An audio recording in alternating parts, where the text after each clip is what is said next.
Welcome to the Airgun Show, a new fortnightly programme for airgun shooters. This week I'm testing the ultra compact BSA Ultra SE, but first let's kick off with a hunting trip after some grain gobbling squirrels.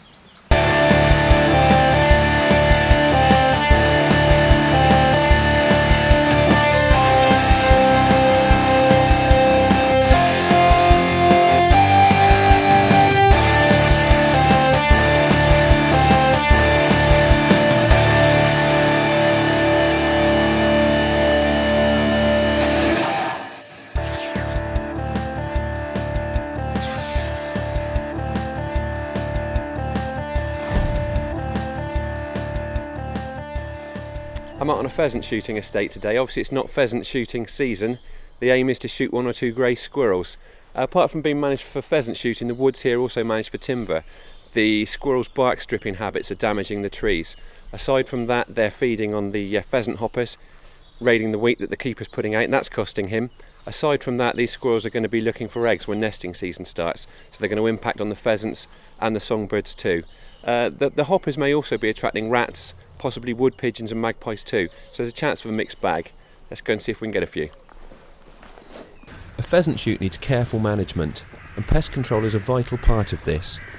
There's no shortage of airgun quarry on this permission, but I know exactly where I'll be heading to first. Well, this is one of the keeper's feeders, and this is what the squirrels are feeding on. There's a lot of thick low cover here in the shape of all of this ivy. And there's also a dray in the trees up above. It's a very squirrely patch. There are other hoppers around too, so I think it's an area that's probably worth targeting.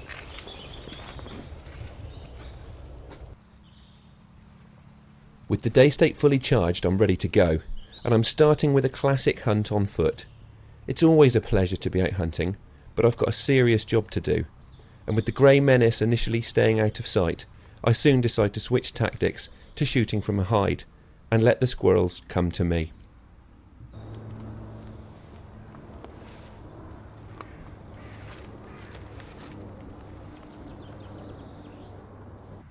I'm going to cut a stick of elder for a hide pole. As ever, my knife's blunt as a bull tooth, so I'll give it a quick sharpen up now.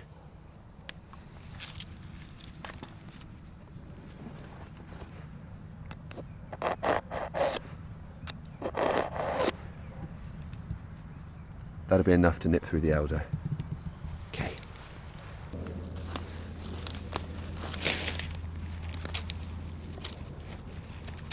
The first step in building a hide is to find an appropriate location. It needs to be within range of your quarry, and also to blend in with its surroundings, using whatever existing cover you can to break up its outline. It's also useful to have some cover behind, so your silhouette doesn't show through the net. Once you've found a spot that ticks all the boxes, you can get to work.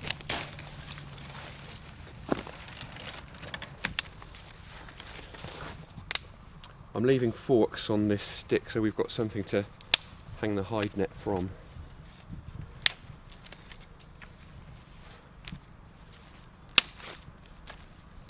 Okay, that should do.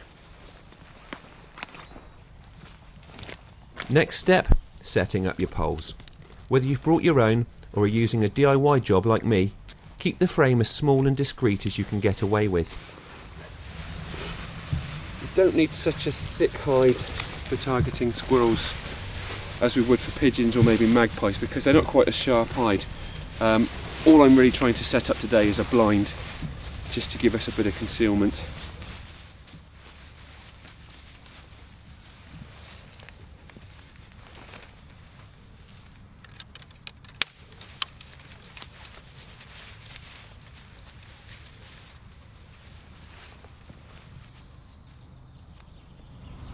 I just need to peg that base down now to stop it from flapping if the breeze picks up. I've just snapped a few brittle sticks, so we've got some very simple pegs. They won't catch squirrels' eyes either. They're very natural, and I just use those to fasten the base of the hide net in position.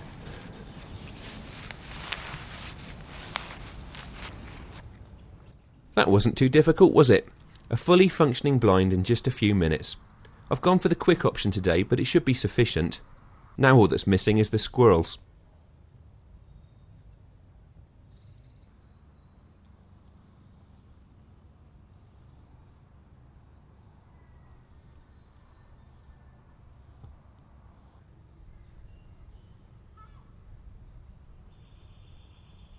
A long quiet spell is threatening to spoil my plan, but at long last I get a taker.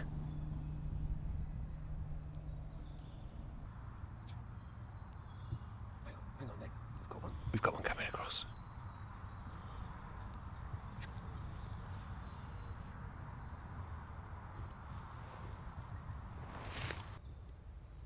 This squirrel is making its way over for a raid on the pheasant feed, but in its determination it's not stopping to offer me a shot.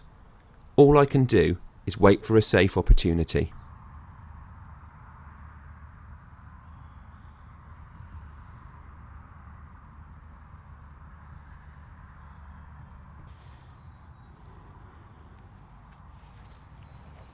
This is frustrating stuff, but with the grey eventually pausing on a trunk, the wait is finally over.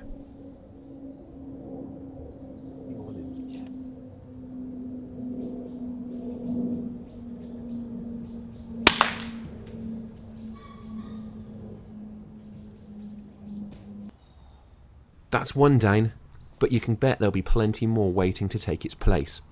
Nonetheless, I'll break cover to confirm that it's a clean kill.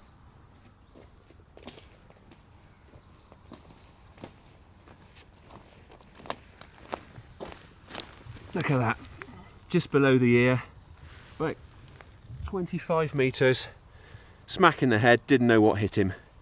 Perfect. Squirrel control can be a tough gig. You bring all your equipment, spend hours planning and even more hours out in the field, and still, you never get them all. But it's rewarding when you do eventually put a squirrel on the ground. And heading to a plantation on the other side of the woodland reminds me exactly why shooting them is so important.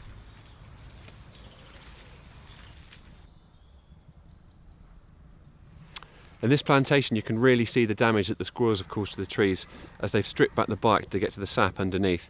Some trees they've caused calluses, which has caused the trees to grow in a deformed shape, and that will reduce timber value. Other trees they've completely ring barked it. No sap's getting to the top of the trees and the tops have just died out, literally killing the trees. That's part of the reason we're controlling them here.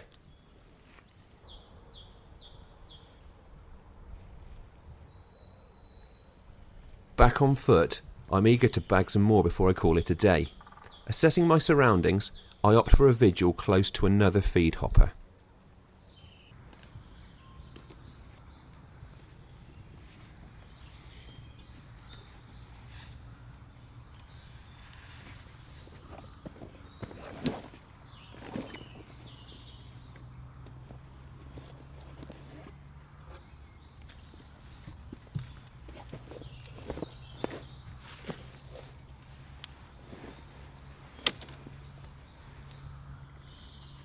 Getting into a reasonably well hidden position, I let the woods settle down.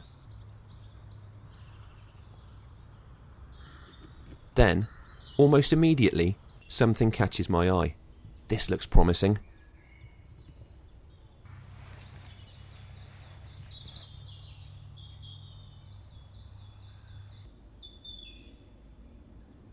For a moment, I'm worried I'll be spotted, but this squirrel is just too distracted by the urge to raid the hopper. This turns out to be a fatal mistake.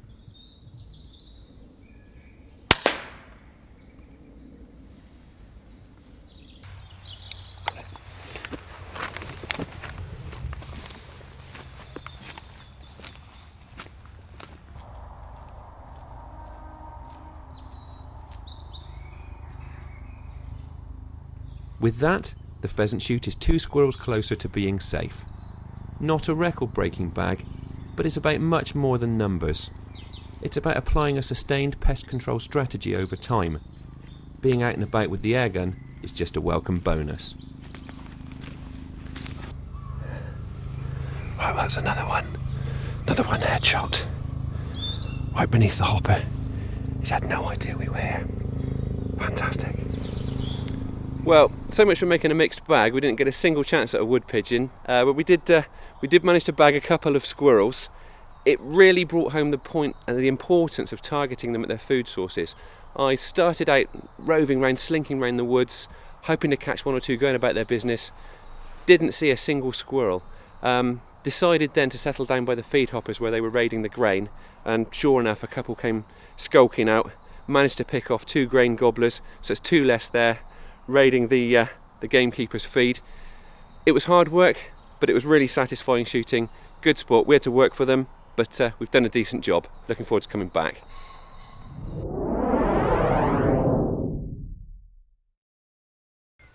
Well, those squirrels certainly kept me on my toes. Now it's over to the Airgun Show news. This is the Airgun Show news.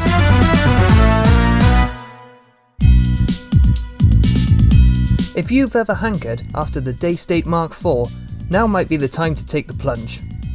Until the end of July, the airgun, commonly described as the most advanced in the world, is bundled with a free 10-shot magazine and Airstream reflex silencer. It's a freebie package worth £144. Get more info from daystate.com. Airgunners under 16 years of age will get to enjoy this year's CLA Game Fair for free. Taking place at Blenheim Palace on the 18th to the 20th of July. The fair announced that under 16s go free when accompanied by an adult.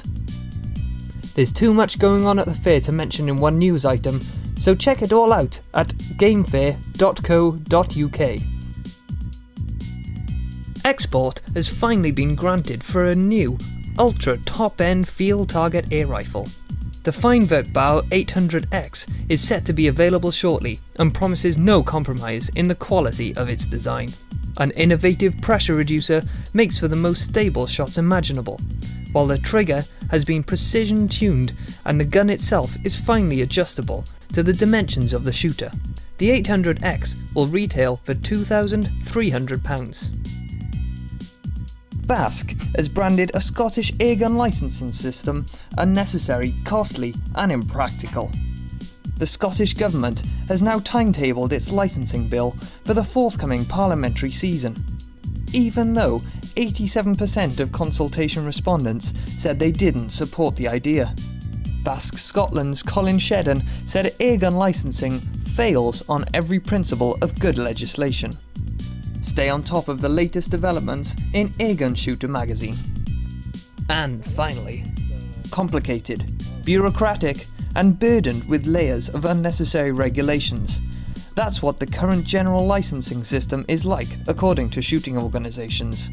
Basque's Richard Alley said the licence, which permits the shooting of pest bird species, was so complex after 2 decades of alterations that no one could understand them.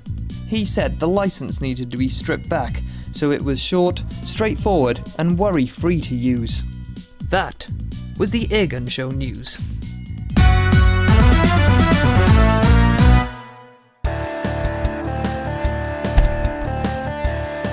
I've been field testing the BSA Ultra SE for several months now. It initially appealed to me as it's just an ultra compact gun, just 82 centimetres long. This one's a bit longer now because I've fitted the Fire-Arc silencer, which has really hushed down the muzzle blast. And I'd say this gun does need a silencer. It's got quite a bark to it. It's got a 1/2-inch UNF thread, so you can fit a silencer. Nonetheless, it's still a pretty compact gun. It lends itself brilliantly around farm buildings. I've used it for ratting quite often through the winter with a night vision unit, and it's proving to be a great little hunting combo. Starting with the stock, this one's got the no frills beechwood work. It's ambidextrous, which initially concerned me because that can sometimes feel like a bit of a compromise. But to be honest with you, as ambidextrous stocks go, this is a good one. It's good crisp checkering at the fore end and on the pistol grip, so it grips nicely. One thing I would have preferred with big hands is a bit more of a scallop here for my thumb, but then it is an ambidextrous stock. I would have expected it to be the way it is, and it functions perfectly well. The cheek piece also looks a bit lower than most for scope use. However, I've got a 50mm objective lens on this one, so the scope's relatively high and it lines up perfectly well for me. Being such a ultra short model, the fore end of the stock is quite short, but I've never found myself reaching for the cylinder. It shoulders perfectly comfortably, so all in all, for an ambidextrous stock, it's a great little performer. It also comes in a range of synthetic versions, camouflage, greens. There's also a really bright pink version, which wouldn't be so good in the hunting field, but would obviously It'll be very eye-catching on an HFT range. In line with the proportions of the rest of the gun, the cylinder is quite small, but it gives a reasonable shot count. This version 177 from a 232 bar fill gives about 40 shots at full power, so that's just shy of 12 foot-pounds. The more efficient 22 and .25 calibers are giving 50 shots, and that's just from a 200 bar fill. So in terms of shot capacity, it's perfectly adequate. I can't remember the last time that I got through more than 40 shots on a hunting trip. The finish of the gun is excellent throughout. It's really well engineered. And for a relatively small gun, it's pretty robust. This one's had plenty of knocks in the field and it's stood up to them ever so well. I've owned several multi-shot BSAs over the years, and this latest version of the magazine, it's evolved considerably, much smoother now. As I said earlier, I've been testing this gun for months, so I've not had a single magazine jam with it. So it's 10 pellets in there, it's ready to go. It's just a question of slipping the magazine back in, pushing the bolt forward, and returning the magazine retaining clip. It's now cocked, loaded, ready to fire. So I'll pop the safety catch into safe. It's not the most elegant safety catch in the world, but it's in the right place as far as I'm concerned. It's well away from the trigger. It's easy to thumb it forwards and backwards. It's tough and it does the job. Right, so that's a very basic overview of the Ultra SE. I think the best thing we can do now is to get it out on the range so I can show you how it performs. The trigger on the Ultra's fine. Personally, I'd prefer a slightly wider blade, maybe slightly flatter as well, just so I can spread the pad of my finger a little bit more across it. This just feels a bit skinny. However, the actual function of it is great. Out of the box, it was a little bit heavy for my liking, but it was still crisp and predictable. I've lightened it off slightly. I'm no engineer, so that was a fairly straightforward process. Managed to do that absolutely fine. And I've now got it set to its light, but it's remained that crispness. It's still nice and predictable. Really nice trigger unit. It's not until you cycle the bolt of the Ultra that you appreciate the improvement that the new bolt action's made to the gun. I had one of the early Ultra models. In fact, I've still got it. I absolutely loved the gun, but reloading and recocking was a real nuisance because you had to press the button at the back, the pin dropped out, you pushed that forwards again to seat a pellet into the breech, and then there was a cocking knob at the front of the gun. The whole process was a rigmarole. The bolt action on this now just makes it so much smoother, so much quicker. I know there's been some criticism of the bolt for being a little bit too small. I get on fine with it. Sometimes it feels like it would be a bit easier to cycle if it was larger when you're shooting with gloves on, but by and large, it's perfectly good.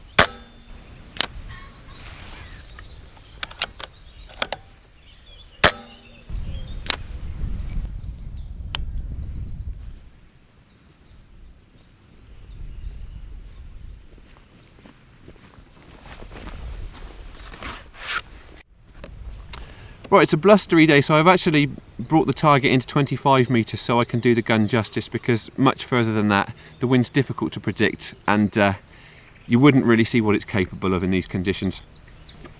The dot I've marked on the card here is about 1 centimetre, so you see that group, there's 5 shots in there, practically single hole, absolutely terrific group. Now, BSA's cold hammer forged barrels are notoriously accurate, and you can see they certainly do the trick with the Ultra. Charging's really straightforward with the quick fill adapter. It's simply a case of off with the dust cap, in with the adapter, up to just over 230 bar.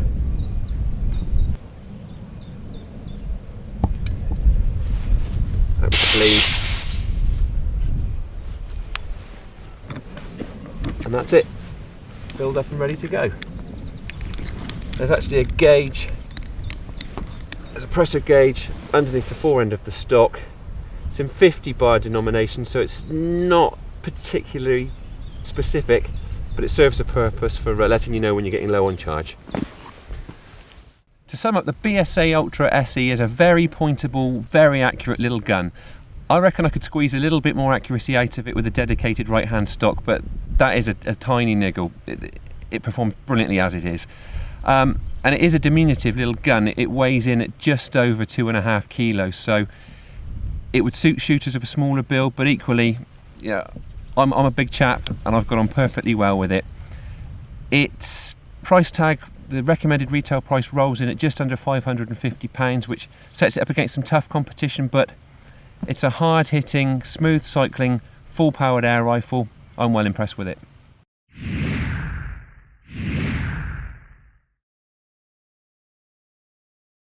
That's it for this week. I hope you've enjoyed it as much as I have.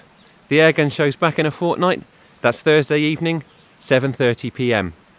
And don't forget to like us on Facebook and follow us on Twitter.